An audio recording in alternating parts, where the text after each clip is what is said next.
and welcome my dear students. I am Rushali ma'am from VM Academy classes Nashik. हम देख रहे हैं हमारे 11th का बायोलॉजी. स्टार्ट करने जा रहे हैं chapter number 5 cell structure and organisation.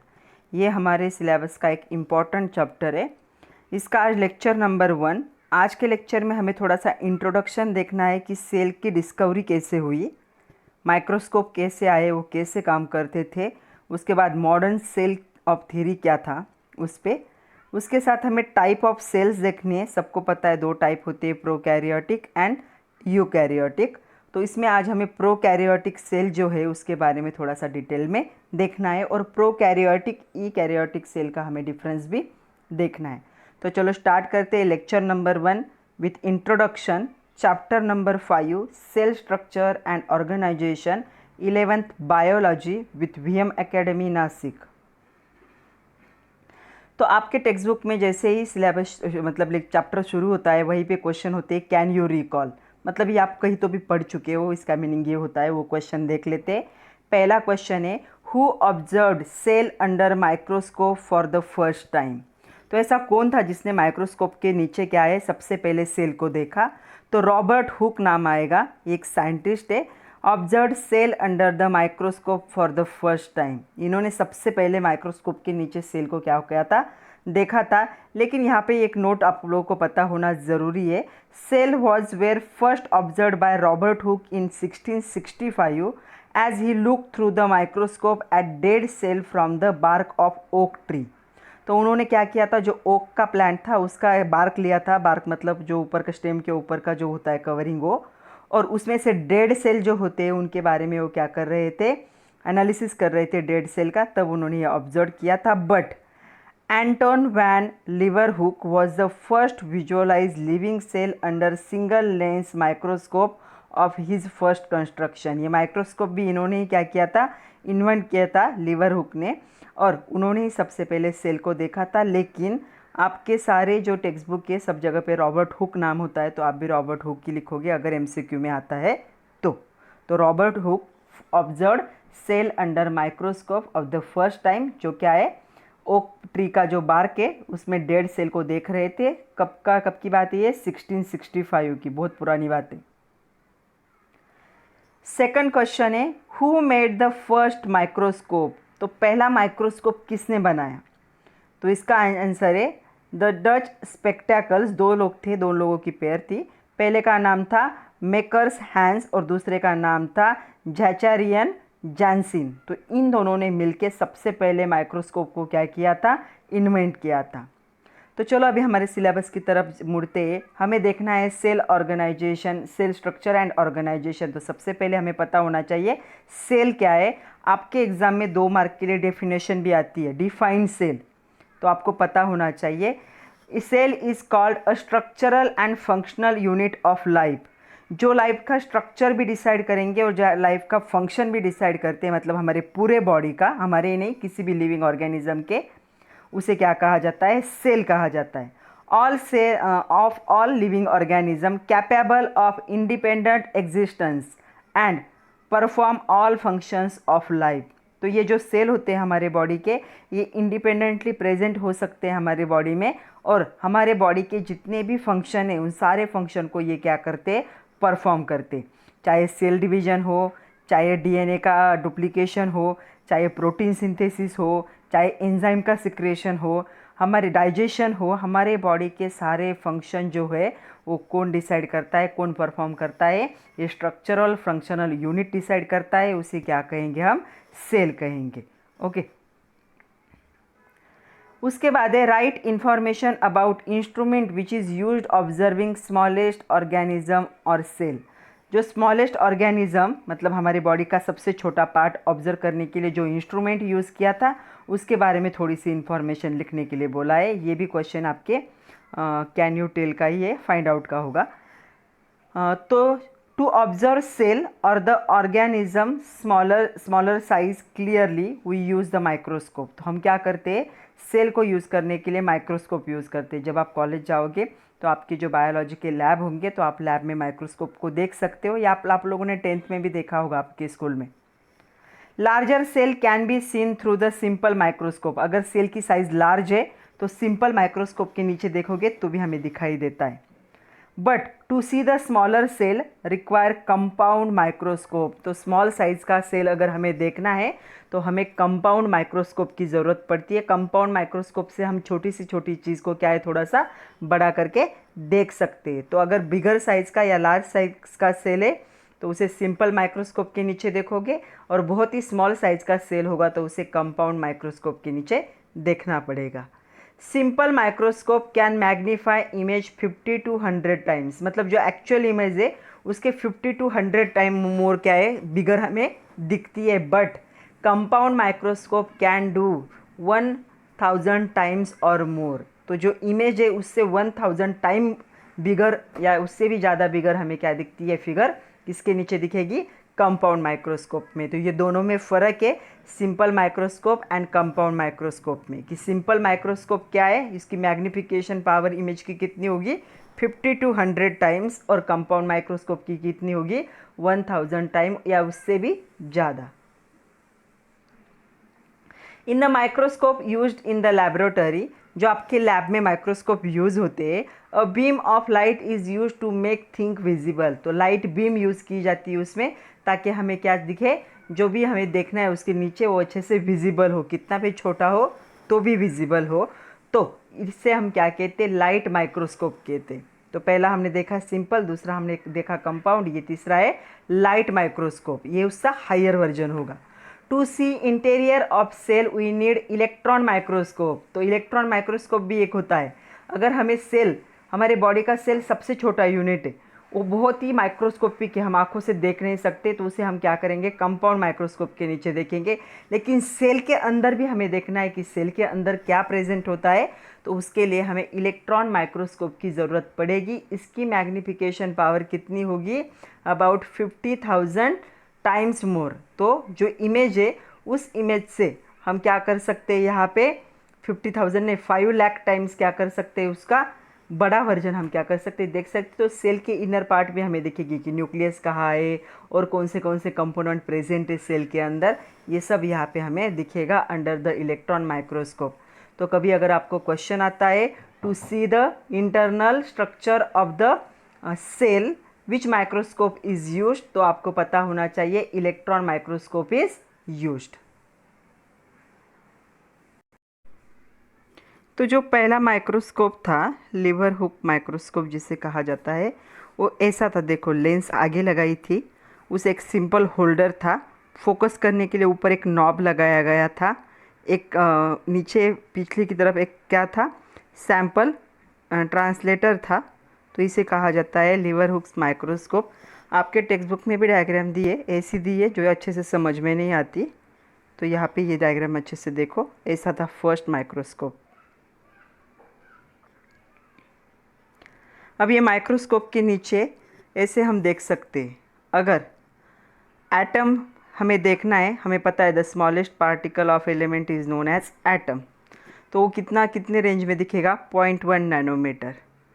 अगर हमें C60 देखना है, C60 पता है कार्बन का एक क्या है, ये अलोट्रॉप है, उसे 1 नैनोमीटर के नीचे देख सकते हैं। और 1 to 10 नैनोमीटर के बीच में देखो लिपिड्स को देख सकते हैं। हमारा नेक्स्ट चैप्टर है बायोमोलिक्यूल, जो हमारे बॉडी के अंदर केमिकल्स प्रेजेंट है उनको बायोमोलिक्यूल्स कहते हैं। तो लिपिड दिखेगा उसका हमें 10 के नीचे ही हमें क्या दिखेंगे, प्रोटीन दिखेंगे, मतलब ये स्मॉलर साइज़ ऐसे इंक्रीज होती जा रही, देखो। उसके बाद है जो फ्लू का वायरस है वो हमें दिखेगा 100 नैनोमीटर पे। उसके बाद बैक्टीरिया और माइटोकॉन्ड्रिया हमारे सेल में प्रेजेंट होता है, पावर हाउस है हमारे सेल का। तो ये जो माइटोकॉन्ड्रिया है और बैक्टीरिया है, तो बैक्टीरिया और माइटोकॉन्ड्रिया 1 माइक्रोमीटर के नीचे दिखेंगे हमें। रेड ब्लड सेल जो है हमारी RBC, वो 10 माइक्रोमीटर में दिखेंगे। प्लांट और एनिमल सेल का जो रेंज होगा कितना होगा 10 to 100 माइक्रोमीटर। पोलन ग्रेन पता है, ये इसे मेल गैमेट भी कहते हैं, प्लांट का पोलन ग्रेन कहा जाता है। या फिर ह्यूमन एग, मतलब फीमेल एग जो होता है वो हमें दिखेगा 1 मिलीमीटर के नीचे। और जो फ्रॉग का एग होता है उसकी ऑलमोस्ट साइज़ कितनी होती है 1 मिलीमीटर होती है। तो ये कुछ उन्होंने दिए है सैंपल जो हम माइक्रोस्कोप के नीचे देख सकते हैं, उनका रेंज दिया है यहाँ पे। यह आपके टेक्स्ट बुक का डायग्राम है, वो अगर नहीं समझ में आए तो आप यहाँ पे भी देख सकते हो। यहाँ पे देखो इलेक्ट्रॉन माइक्रोस्कोप किसके लिए लगेगा और लाइट माइक्रोस्कोप किसके लिए लगेगा, ये भी ऐड किया हुआ है। तो ये डायग्राम भी आप क्या कर सकते हो, फॉलो कर सकते हो। दोनों में से कोई भी, दोनों भी सेम ही है वैसे, यहाँ पे सिर्फ माइक्रोस्कोप का नाम ऐड किया है। नेक्स्ट क्वेश्चन है, right the shape cells that can be observe. तो शेप ऑफ सेल हमें बताना है जिसे हम क्या कर सकते हैं इजीली, और जो हमें ऑब्जर्व होता है माइक्रोस्कोप के नीचे। तो there is no typical shape of cell, ये याद रखना है। हमारे बॉडी में जो सेल प्रेजेंट है उसका कोई भी टिपिकल शेप नहीं है। वो स्पेरिकल हो सकते, रेक्टेंगुलर हो सकते, फ्लैटेंड हो सकते, पॉलीगोनल हो सकते। पॉलीगोनल मतलब 5 क्या होंगे उसमें, 5 कॉर्नर्स। ओवल हो सकते अंडे जैसे, ट्रायंगुलर हो सकते, ट्रायंगुलर मतलब ट्रायंगल जैसे, कोनिकल हो सकते या कॉलमनर भी हो सकते। तो हमारे बॉडी में जो सेल प्रेजेंट है उसका कोई भी स्पेसिफिक शेप नहीं है। अलग अलग बॉडी पार्ट के सेल का जो शेप होता है वो अलग अलग होता है। Cell size vary greatly in various plant and animal. तो जो सेल का साइज होता है वो भी क्या होता है, ऑर्गन टू ऑर्गन क्या होता है, वैरी होता है। प्लांट में अलग होगा, एनिमल में भी अलग होगा। Some of them are not visible to naked eyes. इनमें से कुछ ऐसे सेल है जिनको हम खुली आंखों से नहीं देख सकते।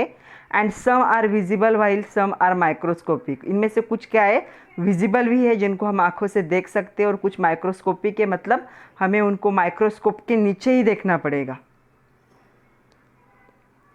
नेक्स्ट क्वेश्चन है, ये हमेशा एमसीक्यू में आने वाले क्वेश्चन है, तो देखो इसे अच्छे से थोड़ा सा ध्यान दे के देखना।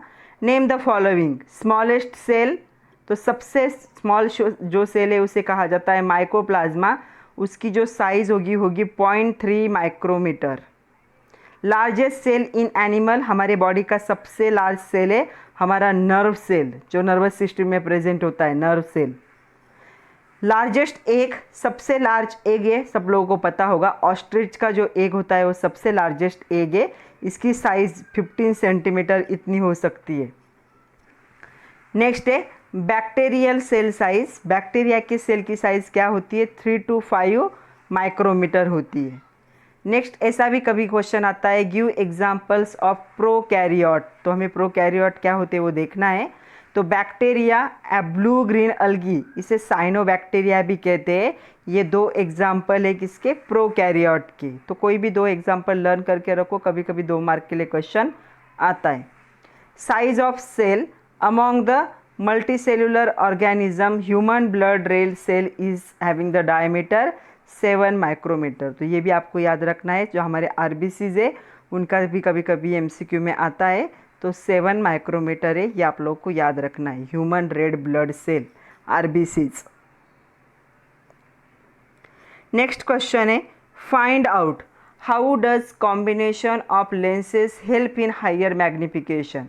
जो लेंस होती माइक्रोस्कोप में, उनका जो कॉम्बिनेशन होता है वो हायर मैग्निफिकेशन में, मतलब छोटी से छोटी चीज़ बड़ी दिखने में कैसे हेल्प करता है, ऐसे क्वेश्चन है। तो देखो इसमें कुछ पॉइंट है। इन द लाइट माइक्रोस्कोप, जो लाइट माइक्रोस्कोप होते, visible light is pass through the specimen. एक स्पेसिमन होता है, उसमें से विजिबल लाइट क्या होती है, पास होती है। And then through 2 glass lenses, वो लाइट कहाँ पास की जाती है, स्पेसिमेन में से 2 ग्लास के लेंसेज पे क्या की जाती है, पास की जाती है। द फर्स्ट लेंस, इनमें से जो फर्स्ट लेंस होगी वो फोकस करती है मैग्नीफाइड इमेज ऑन ऑब्जेक्ट। जो मैग्नीफाइड इमेज होगी उसे ऑब्जेक्ट पे फोकस करेगी। For on the second lens, तो सेकंड लेंस पे उस ऑब्जेक्ट की इमेज को क्या करेगी, मैग्नीफाइड मतलब बड़ी साइज की इमेज को सेकंड लेंस पे ये पहली लेंस क्या करती है, फोकस करती है। Which magnified it again and focus it on the back of eyes. और सेकंड क्या करती है लेंस, जो लेंस फर्स्ट लेंस ने उस पर मैग्नीफाई की है, उस पर फोकस की है, वो क्या की जाती है, वो हमारे आँखों में क्या करता है, ये सेकंड लेंस जो है मैग्नीफाई करता है, फोकस करता है हमारे आँखों में, मतलब वो डबल क्या होती है, बड़ी होकर हमें दिखती है। द ग्लास लेंस बेंड, इसे रिफ्रैक्ट भी कहा जाता है। The light in such way that the image of specimen is magnified. तो जो ग्लास लेंस है इस तरह से बेंड होती है कि जो लाइट लाइट को ऐसे पास करेगी कि इमेज जो होगी वो मैग्नीफाइड हो जाएगी, मतलब हायर साइज में, बड़े साइज में क्या होगी, कन्वर्ट होगी। In this way combination of lens help in higher magnification. एक लेंस दूसरे लेंस पे क्या करेगी, फोकस करेगी इमेज पे, और दूसरी लेंस क्या करती है, उस इमेज को हमारे आंखों में फोकस करती है। ऐसे दो लेंस के कॉम्बिनेशन से क्या होता है, हायर मैग्निफिकेशन होता है इन माइक्रोस्कोप। नेक्स्ट क्वेश्चन देखो, when do we use plane and convex mirror and diaphragm. तो जो प्लेन मिरर होती है, कॉन्वेक्स मिरर होती है, और उसके बाद होती है डायफ्रैगम नाम की भी मिरर होती है। तो जो कॉन्केव में होगी mirror, it is used when low power objective lenses are used. तो लो पावर के ऑब्जेक्टिव लेंस जब यूज़ होते हैं तब कौन सा मिरर यूज़ करना है माइक्रोस्कोप में, कॉन्केव यूज़ करना है। Useful for examine large specimen for many smaller specimens. तो इसे यूज़ किया जाता है लार्ज एंड स्मॉल स्पेसिमन के लिए। और हाई पावर ऑब्जेक्टिव लेंस, जब हाई पावर ऑब्जेक्टिव लेंस होते तब भी हम कॉन्केव मिरर को क्या कर सकते, यूज़ कर सकते। ये क्या करते हैं, जो हम ऑब्जर्व कर रहे हैं उसके अंदर का भी डिटेल हमें दिखाता है, जैसे कि cell. Are used whereas plane mirror is used when oil immersion of the objective lens is used. जब ऑयल में इमर्ज्ड होगा कोई ऑब्जेक्ट, उसे अगर हमें देखना है तो उसे देखने के लिए हम क्या कर सकते हैं, यहाँ पे हम जो होगा प्लेन मिरर को क्या कर सकते, यूज़ कर सकते। The amount of light passing on the specimen from the condenser. Condenser से लाइट को क्या किया जाता है, स्पेसिमन मतलब जिसकी इमेज हमें देखनी है, या सैंपल भी कह सकते हो स्पेसिमन मतलब। तो स्पेसिमन पे कितनी लाइट पास होती है कंडेंसर में से, इस पे क्या होता है, डिपेंड होता है क्या जो इमेज कैसे दिखेगी। तो ये कंडेंसर क्या करता है, which concentrate and control the light and passes through the specimen. तो कंडेंसर नाम का जो पार्ट होगा माइक्रोस्कोप का, उसका काम क्या करता है, वो क्या करता है, कॉन्सेंट्रेट एंड कंट्रोल करता है लाइट को, और उसे स्पेसिमन मतलब सैंपल पे क्या करता है, पास करता है। Is regulate by using iris diaphragm. उसे क्या कहा जाता है, इरिस डायफ्रैगम कहा जाता है। Light is reduce by closing the diaphragm partially for use with dry object. जब ऑब्जेक्ट ड्राई होते हैं, मतलब गीले नहीं होते, कंप्लीटली ड्राई होते हैं, तो लाइट को थोड़ा सा रिड्यूस करके हमें क्या करना पड़ता है, देखना पड़ता है। Oil immersion objective require maximum light. जो ऑब्जेक्ट, जो स्पेसिमन, जो सैंपल आपके क्या है, ऑयल में इमर्ज्ड होंगे, उनको देखने के लिए हमें ज़्यादा लाइट की ज़रूरत होती है। तो इसी डायफ्रैगम से हम क्या कर सकते हैं, फुल्ली ओपन रख के लाइट को क्या है, हायर पास कर सकते हैं। इसका मीनिंग क्या है, जो डायफ्रैगम में या इरिक डायफ्रैगम में उसका यूज़ क्या है, लाइट को कम ज़्यादा करने के लिए उसे क्या किया जाता है, माइक्रोस्कोप में यूज़ किया जाता है। नेक्स्ट क्वेश्चन है, what is the difference between magnification and resolution. तो मैग्निफिकेशन और रिजोल्यूशन में क्या फ़र्क होगा। मैग्निफिकेशन हम माइक्रोस्कोप के लिए सुनते हैं, रिजोल्यूशन आप लोगों ने बहुत बार मोबाइल के लिए सुना होगा। Okay, magnification is the ratio of the object image size to its actual size. Magnification का क्या होता है, मैग्निफिकेशन हम किसे कहते हैं, रेशियो होता है ऑब्जेक्ट की इमेज साइज, मतलब जो हमें दिखती है और जो एक्चुअल होती है, इन दोनों का जो रेशियो होगा उसे क्या कहेंगे, मैग्निफिकेशन कहेंगे। रिजोल्यूशन किसे कहा जाता है, it is measure of clarity of the image. Image की क्लियरिटी, हम कभी कभी बोलते हैं कि हमारे मोबाइल में से फ़ोटो अच्छा आता है क्योंकि इसका रिजोल्यूशन अच्छा है। रिजोल्यूशन अच्छा है मतलब क्या है, इमेज की जो क्लियरिटी वो क्या होती है, अच्छी होती है। It is the minimum distance two point can be separate and still it distinguish as a separate point. तो जो दो चीज़ों के बीच का डिस्टेंस है उसे क्या करता है, मिनिमम करता है, और उसकी वजह से हमें क्या दिखती है, जो इमेज होगी वो क्लियर दिखती है, जिससे हम क्या कहेंगे, रिजोल्यूशन कहा जाता है। नेक्स्ट क्वेश्चन है, explain the term totipotency. Totipotency आप लोगों ने सुना होगा। टोटीपोटेंसी मतलब टोटस का मतलब होता है एंटायर एंड पोटेंशियल मतलब पावर। तो टोटीपोटेंसी इज द कैपेसिटी और the potential of living nucleated cell divided to form any other type of cell by a complete new organism. तो टोटिपोटेंसी हमारे सेल की ऐसी कैपेसिटी है जो हमारे न्यूक्लिएटेड सेल को क्या करता है, दूसरे सेल में कन्वर्ट करता है, और वो ऑर्गेनिज्म भी क्या होता है, कंप्लीटली डिफरेंट होता है। A cell is totipotent because it has the entire genetic information. आप लोगों को पता है हमारा जो सेल होता है, हमारा मतलब ह्यूमंस की बात कर रही हो, तो हमारे सेल का नाम है यूकैरियोटिक सेल। हमारे सेल जो होता है राउंड शेप का अगर सेल लोगे तो उसमें एक छोटा सा न्यूक्लियस होता है, वेल डेवलप्ड न्यूक्लियस होता है। तो उस न्यूक्लियस के अंदर क्या होता है, हमारा जेनेटिक मटेरियल प्रेजेंट होता है जिसे हम डीएनए कहते हैं। क्रोमोसोम के फॉर्म में होता है, जीन्स भी कह सकते हो उसे। तो जीन्स प्रेजेंट होते हैं क्रोमोसोम में, और जीन्स में क्या प्रेजेंट होते हैं, हमारे डीएनए। जब आप लोग 12th में जाओगे तो हमें ये डिटेल में देखना है इनहेरिटेंस में। तो हमारे डीएनए प्रेजेंट होते हैं, उसे जेनेटिक इन्फॉर्मेशन कहा जाता है या जेनेटिक मटेरियल कहा जाता है। तो यहाँ पे क्या होगा, एंटायर जेनेटिक इन्फॉर्मेशन जो कि न्यूक्लियस के अंदर होगा of organism in its nucleus. Eukaryotic animal cell totipotent called as a stem cells. तो क्या करते हैं ये जो है हमारा जेनेटिक इन्फॉर्मेशन न्यूक्लियस में, उसे क्या कर देते हैं, दूसरे एक न्यूक्लियस में, दूसरे एक सेल में क्या करते हैं, कन्वर्ट कर देते हैं, डिवाइड कर देते हैं, और इसे हम क्या कहते हैं, टोटिपोटेंट कहते हैं, या इसे स्टेम सेल्स भी कहा जाता है। Stem cells have great medical application including cure of disease. बहुत सारे ऐसे डिसीज़ है जिस डिसीज़ को क्योर करने के लिए हम जेनेटिक इन्फॉर्मेशन का यूज़ करते हैं, तब ये प्रोसेस यूज़ होती है, कौन से, टोटिपोटेंसी, या इसे क्या कह सकते हो, स्टेम सेल्स भी कहा जाता है। मॉडर्न सेल थ्योरी, ये भी बहुत इंपॉर्टेंट है हमारे सिलेबस का। Who propose the cell theory, हमेशा क्वेश्चन आता है। तो इसका आंसर है Schwann and the Schleiden propose the cell theory. तो ये दो साइंटिस्ट थे, इन्होंने सेल थ्योरी को प्रपोज किया था।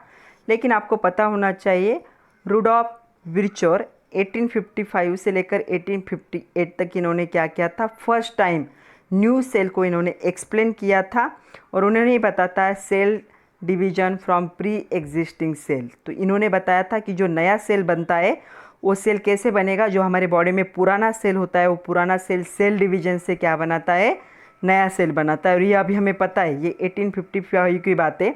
तब ये कहते थे कि हमारे बॉडी में ऑलरेडी सेल प्रेजेंट होते हैं जिसे प्री एग्जिस्टिंग सेल कहेंगे, और उनके डिवीजन से ही नया सेल बनता है। तो ये भी क्वेश्चन कभी कभी आ सकता है, सेल डिवीजन जो है उसे किसने प्रपोज किया था, किसने एक्सप्लेन किया था। तो इसका आंसर होगा Rudolf Virchow. Advance research in the cytology. Cytology क्या है, अभी देखो, साइटो मतलब सेल एंड लॉजी मतलब साइंस। ऐसा बायोलॉजिकल साइंस जिसमें सेल के बारे में बात की जाएगी उसे साइटोलॉजी कहा जाता है। तो जो साइटोलॉजी है उसमें क्या हुआ, it's lead to modification in cell theory. तो इससे ज़रूरत पड़ी कि क्या करना पड़ेगा, सेल थ्योरी को थोड़ा सा मॉडिफाई करना पड़ेगा, तो उसे ही कहा जाता है मॉडर्न सेल थ्योरी। तो जो मॉडर्न सेल थ्योरी है उसके कुछ पॉस्टुलेट्स है, वो कभी कभी आपको एग्जाम में आते हैं फॉर 2 मार्क्स और 3 मार्क्स। तो चलो देखते हैं मॉडर्न सेल थ्योरी है क्या। तो postulates of modern cell theory, इस पे क्वेश्चन आता है, give the postulates of modern cell theory. Assumptions, postulates ये क्या होते हैं बच्चों, जब कोई भी साइंटिस्ट नया एक्सपेरिमेंट करता है, नए ऑब्जर्वेशन देखता है, और वो जो पुट फॉरवर्ड करता है, उसने जो ऑब्जर्व किया है उसके ऑब्जर्वेशन, तो उस थ्योरी के उसे एक तो एजम्पशन कहा जाता है, एक तो पॉस्टुलेट्स कहा जाता है। मतलब उन्होंने ये देखा था और उन्होंने ये पॉइंट दिए थे, तो उन्होंने जैसे पॉइंट लिखे थे वैसे के वैसे हम जब देखते तो उसे क्या कहा जाता है, एजम्पशंस और पॉस्टुलेट्स। तो ये जो मॉडर्न सेल थ्योरी थे उसके टोटल 6 पॉस्टुलेट थे, इनमें से बहुत सारे हमको पता है, लेकिन ये मॉडर्न सेल थ्योरी के ही ये नहीं पता। तो पहला पॉस्टुलेट है, all living organisms are made up of cell. तो जितने भी दुनिया में लिविंग ऑर्गेनिजम्स प्रेजेंट है, from the microscope till the biggest animal, सारे किससे बने हुए, सेल से बने हुए। ये तो हमें पता है कि अगर बॉडी है, अगर कोई ज़िंदा इंसान है या कोई ज़िंदा ऑर्गेनिज्म है तो उसके बॉडी में सेल तो प्रेजेंट हो गई ही, क्योंकि वो फंक्शनल और स्ट्रक्चरल यूनिट है हमारे बॉडी का।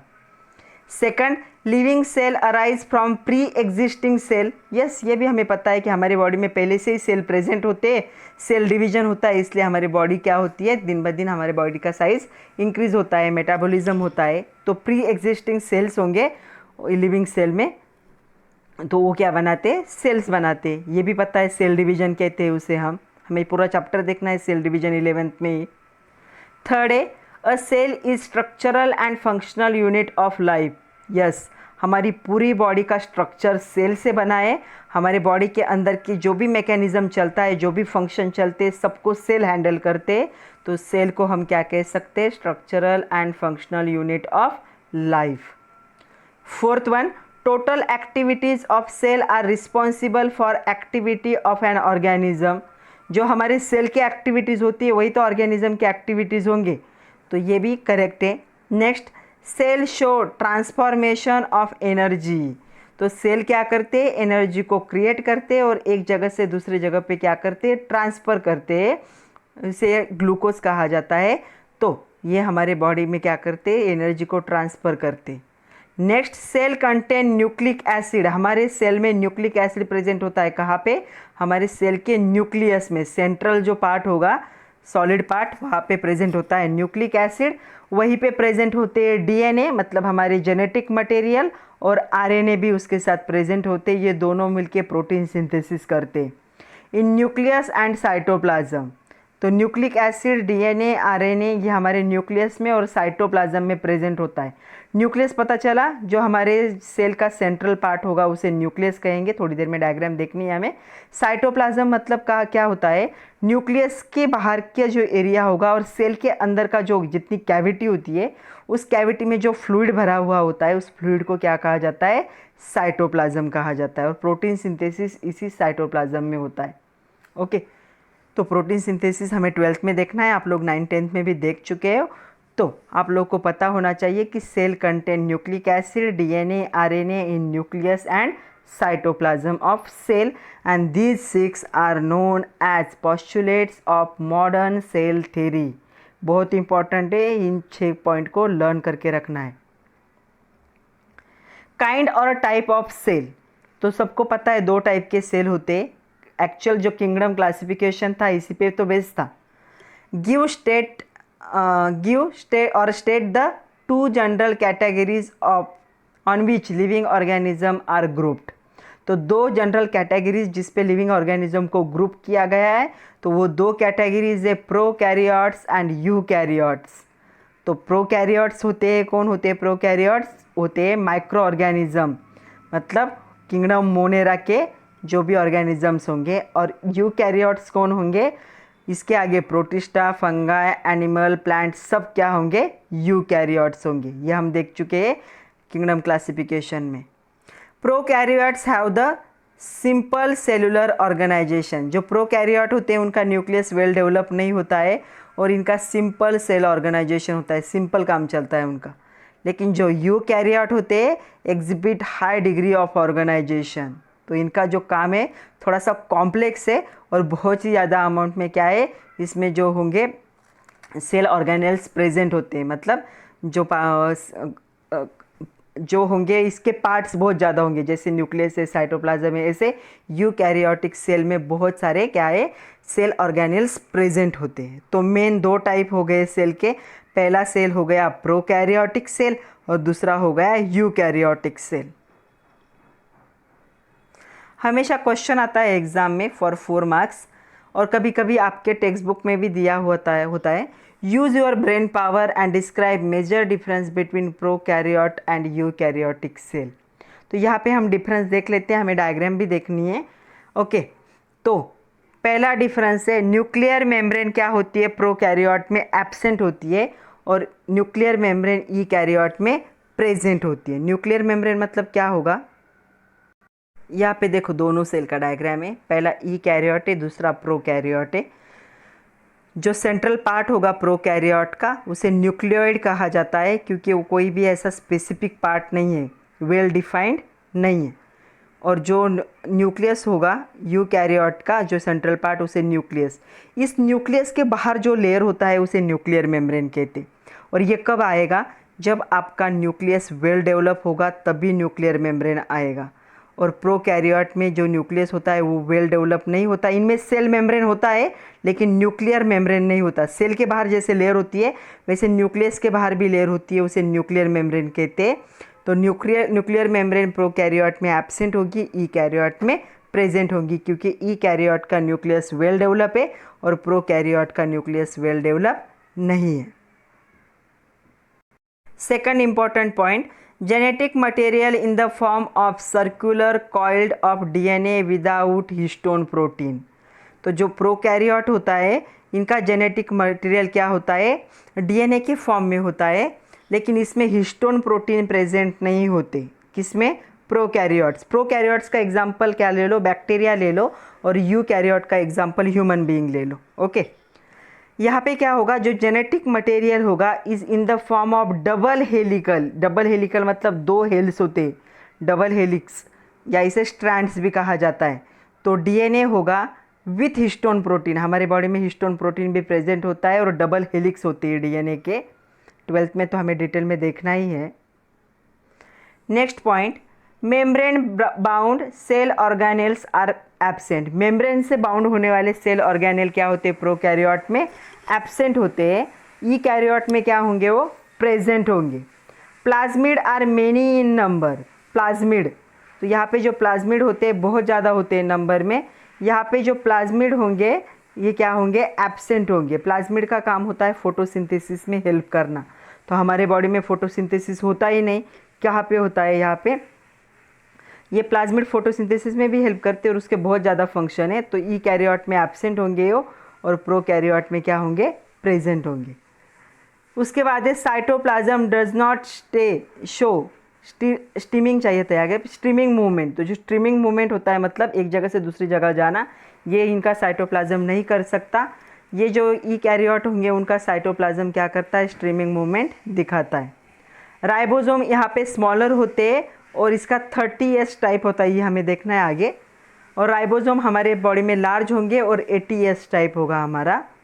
Respiratory enzymes are present in the folding of plasma membrane called मेसोसोम्स।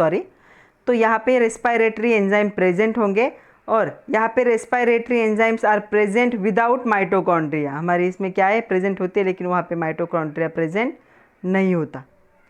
यहाँ पे एग्जांपल लोगे साइनोबैक्टीरिया, जिसे ब्लू ग्रीन अलगी कहते हैं, या फिर बैक्टीरिया।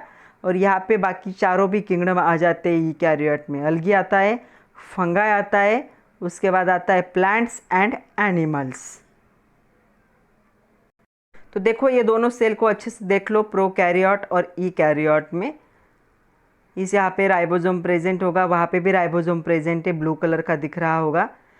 इस पहले जो प्रोकैरियोट्स होते हैं उनमें सेल मेम्ब्रेन प्रेजेंट होती है कभी कभी, और कभी कभी ये ईकैरियोट में भी सेल मेम्ब्रेन प्रेजेंट होती है, जैसे प्लांट में, हम में नहीं होती, ह्यूमंस में।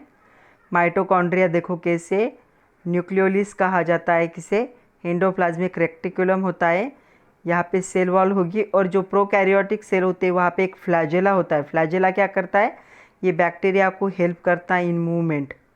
बॉडी के ऊपर एक कैप्सूल होगा, इसीलिए जल्दी मरते नहीं बैक्टीरिया, कैप्सूल बॉडी होती है इनकी।